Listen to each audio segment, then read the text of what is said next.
Kaya pa yung isa mamaya. Ano oras ba? 8:20 lang. Pwede ko laway. Kaya pa yan. Oh, Gina. 2, 4, 6, 8, 10. Ayan, sakto na kayo dyan. Si Carlo biglang sumasok eh. Ano boy? Tangin. Oh. Ayan, napakalaki ng tiyan ko dati. Ang galaro pa. Madali lang yan pala. Ano yun? Mag-diet ka lang. Hindi ko ayaw boy. Ano? Sa kain tayo, napakalakas. At least... Ako pa nagluluto. Sabi nga, mag-caldo. Tingin mo hindi ako nagluluto? Caldo. Ako nagluluto tanghalian lang. Kasi iniiwasan kong mag-breakfast tapos hindi na talaga ako nag-dinner. Sa dinner kahit ano ka lang, prutas ka lang. Hindi, Huwag ka na umaga, kain, heavy. Hindi. Ha? Umaga, heavy. Umaga, heavy? Hindi. Wala. Walang umaga. Kain. Wala. Umaga. Kapi lang yun. Kape lang. Kain. Hindi na ako gumigising ng umaga eh. Kasi ang tulog ko, di ba, 6, gano'n. 5, 6. Hindi na ako ano. Sa body clock. Yan lang problema. Anong oras ka ba natutulog? Ano? Tulog ko mga 8. Ang kailangan mo lang, may 18. fasting ka. Isa pa! May last game pa ako eh. Isang mid. Umatsi na. Ang kailangan mo lang, may fasting ka ng at least 24. Ay, hindi naman 24. May fasting ka ng 12 hours. So, 12 hours pwede na. Magpa-fasting ka talaga ng dire-diretso. Anong oras ka ba natutulog? 8 to 12. Ay, 8 to 11 kasi matulog ako ng 11. Hindi, anong oras ka natutulog? Tulog mo 8 to 11 lang? Tapos ano? Putang ina, putol-putol. Kaya nga pangit. 1 to... Magkakasakit ka, Bin. Kaya nga. Nakasakit ka niyan. Prone sa ano yan, sa... Lupimiyakan. Oo. Ang lakas pa kumain. Magaan yung katawan. Well, hindi mo naman kailangang i-deprive yung sarili mo. So, ang may sasuggest ko sa'yo sa ganyang lifestyle, calorie deficit. Ano mo yung kakainin mo? O kaya mag-ano ka, 6 small meals. Alam mo yan? Every 3 hours, kakain ka lang ng konti. Portion. Kailangan lang may laman yung tiyan mo para makaiwas ka sa ulcer. Tangin eh, ulcer ako eh. GERD. Kasi, di ba, naka-OMAD ako, hindi ako makain. Nag-inom ako dyan, no? After ng laro. Hindi, pag-uwi ko, kinabukasan, wala akong boses, inuubo ako. Ganun pala yun. Ang tagal ko nag-medicate nung ubo. Medicate ko, tapos nag-gargle pa ako. Nawala yung nagkaroon ako ng boses. Pero yung ubo ko hindi nawawala. Ganun pala yun. Hindi, ganun yan. Kapag may nararamdaman yung throat mo, magpo-produce siya ng mucus. Hindi lungs mo yung nagpo-produce ng mucus. Yung mucus, defensive mechanism niya. So, ubo ka ng ubo, pero wala sa baga yung problema. So, ako, ang pinix ko, ngayon, yung GERD. Nagkakain muna ako. Kailangan ko kumain sa gabi. Binalik ko yung tamang diet. Kung nakuha ko yung tamang diet, nawala na yung ubo. Yun na. Tapos, siguro, mga 3 weeks after nun, nag-OMAD na ulit ako. Ang mahirap lang naman sa OMAD yung first 3 weeks, 2 weeks, first month actually. Kasi mainitin ulo mo eh. Mainitin ulo mo pagka konting kibot lang. Away kami talaga ni Mrs. Boy. Kahit yung ino eh. Oo. Konting ano lang, talagang iinit ulo mo yung ka. Kasi gutom ka eh. Ramdam mo talaga yung gutom. Alam mo yung yung tumutunog yung tiyan mo, pero yung pala, kaya pala tumutunog yung tiyan mo, hindi pala gutom yun, hindi yun sign ng gutom. Alam mo yun kung ano? Dinadigest na ng tiyan mo yung fats. Yun na lang inaano niyan. Oo. Yun na yung tina-target niya. Kasi nga, hindi ka kumakain eh. Basta ang kailangan mo lang talaga may fasting ka. At least, akin nga, 16 hours. Kasi nga, OMAD na ako eh. 16 hours. Technically, pwede ka namang magmerienda eh. Wala namang problema. Huwag mo rin i-deprive yung sarili. Pwede ka namang mag-breakfast eh. Small breakfast lang. Huwag ka mag-big breakfast. Kasi hindi naman totoo yung breakfast is the best, ano? Hindi totoo yun. Pinalabas lang yun ng mga, ng mga may-ari ng kumpanya na cereal. Hindi, totoo. Oo. Binild lang yung mindset natin na yun ng Pero hindi yun totoo. Kasi yung sobrang pagkain, diyan ka nagkakasakit eh. Hindi kasi, May namatay sa sa rest field ko yun o sa babae, matanda. Sila. Lance. Sa Lance, malaki. babae, chubby na puti. Alam ko yung matanda. Alam ko yun eh. Rest bill yun tapos naging complaint siya. Oo. San Salon na ba? San Salon.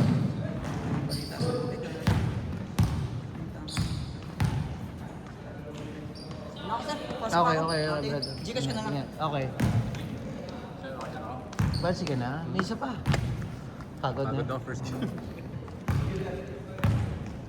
Iba yung natin dun eh. Gio, isa pa Gio ah. Wow! Kala ko ba bata ka sa laro sa labas? Dito ka muna.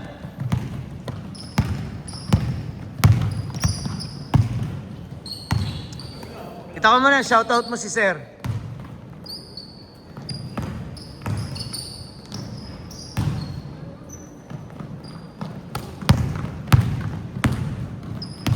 Tsaka si Clean.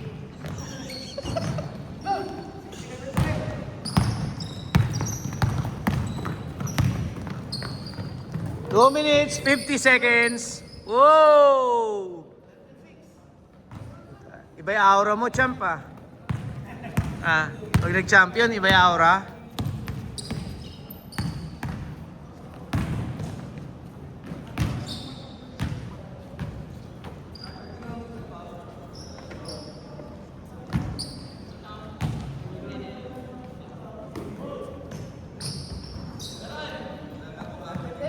Panalo ba kayo kanina? Tabla? Benji, natatabla ka ngayon dito ah. Dati puro panalo ah.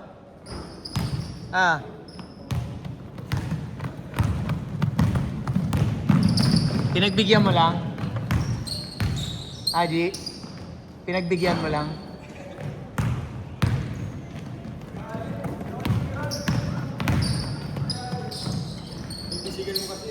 Nagalit? Sige, go. Hindi, hindi naman. Siya, gano'n ako siya. Okay, basta. Salamat. Kailan ka ba i-release ng El Jardin?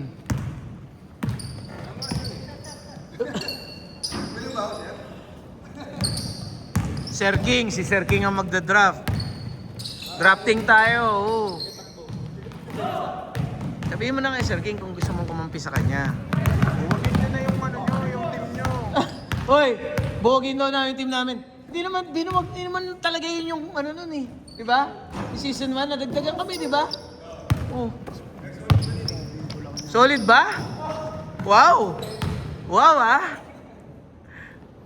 Kumpara! Michael, sakit nga sa ulo si Michael.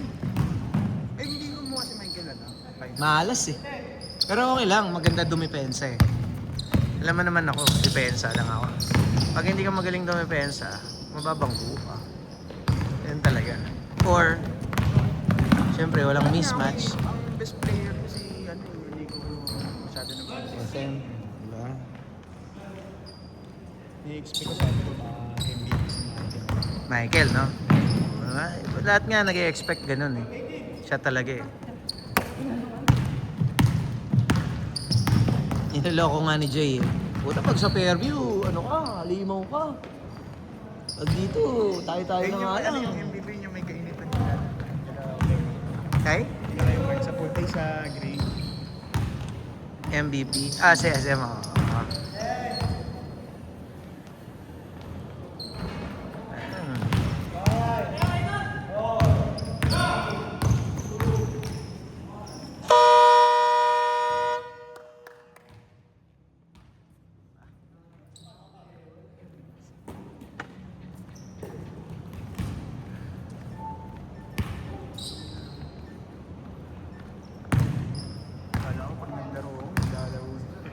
Wala po. Nasa probinsya. Ano sa Mm.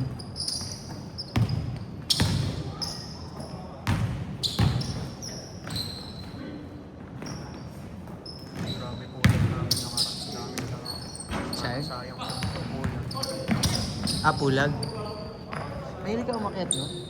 Yung pangalawa pa lang yun to. Ano man, kamusta experience? Okay naman, kaso Kapagod lang. maraming tao. Ganda. Hindi sulit yung ano, hindi ako nakapag-picture. Mm. Para na naman, no, pila.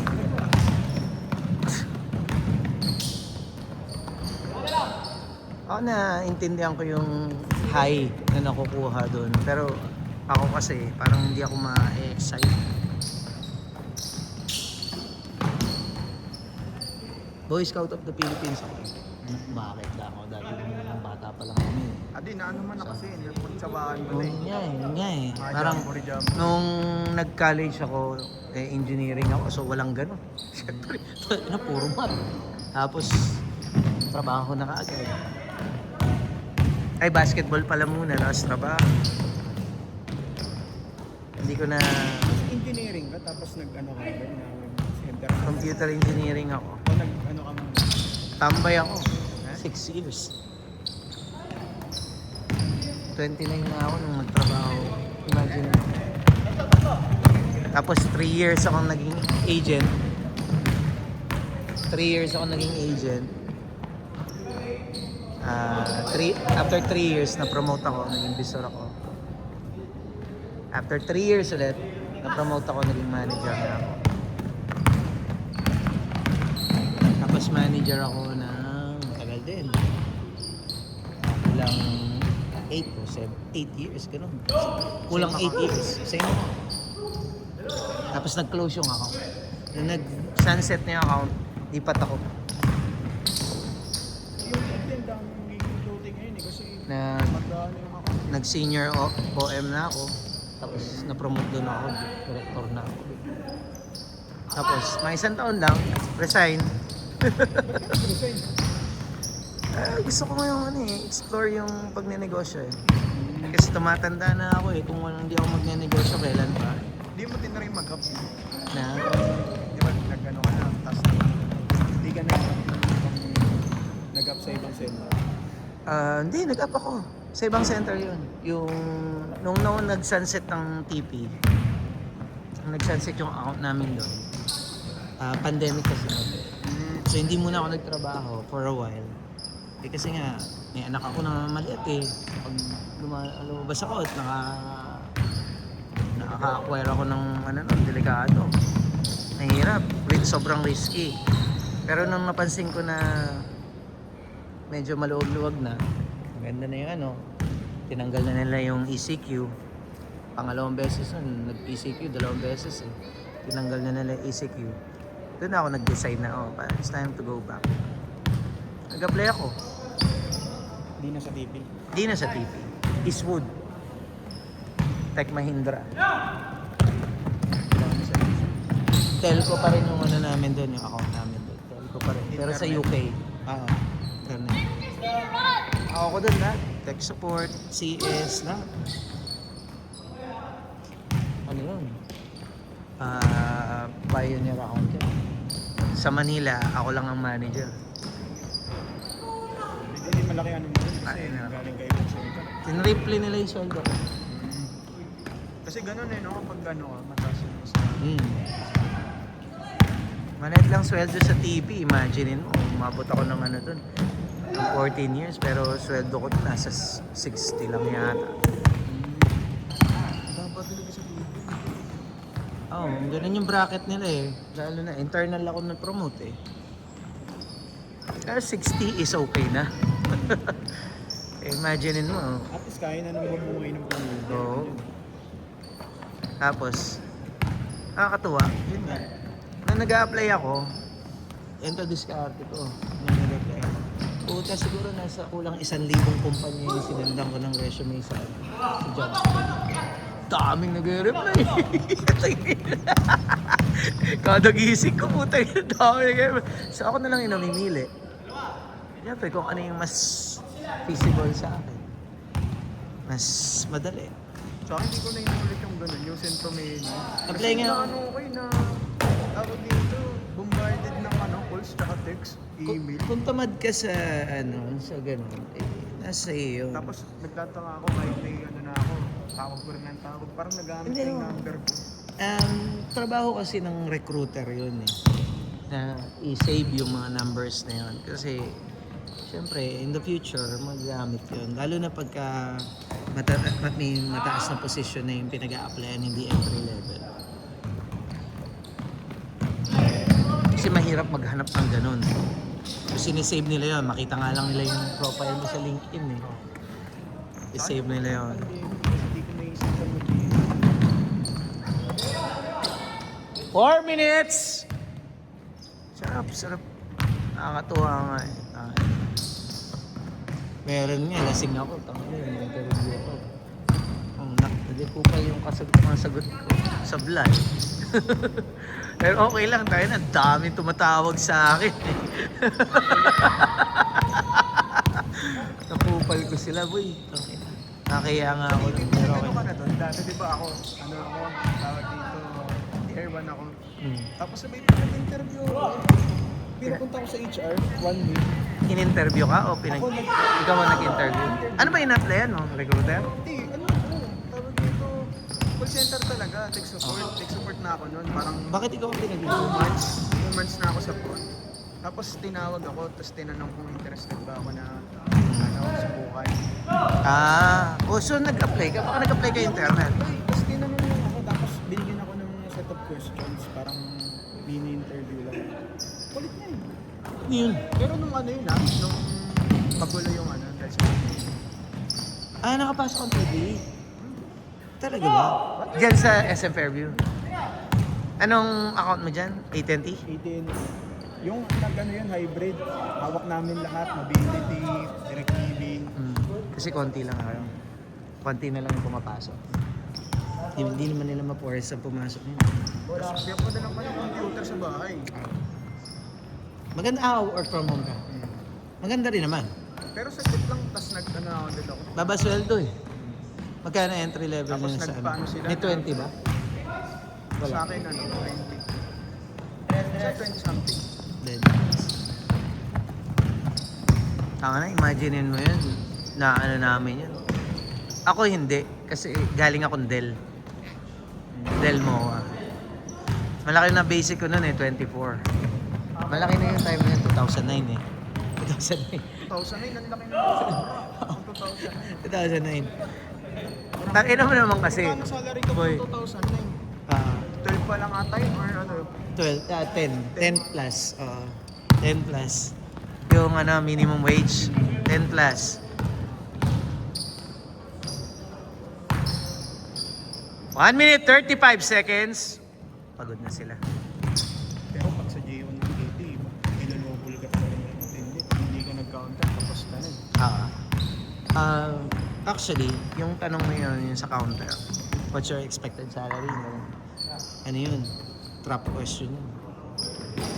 Kapag sumagot ka ng numbers tapos hindi na-meet yung mataas talaga yung expect mo. Ako nagpa-final interview. Maraming trap questions akong sinatanong. Kasi syempre, expected salary mo. Tapos, chinecheck ko rin yung work experience mo. Kasi baka malaki na talaga yung sinesweldo mo before. Risk for attrition kasi yung gano'n. 50 seconds! Parang 2 to 3 weeks ako sa initial interview.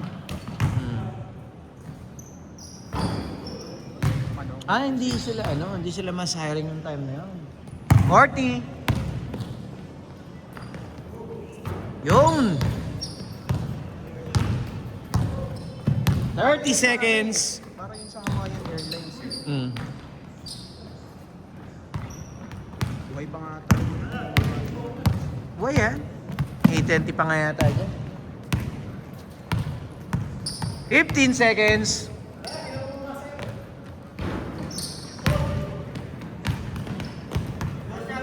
Buzzer na lang buzzer na lang maririnig nyo.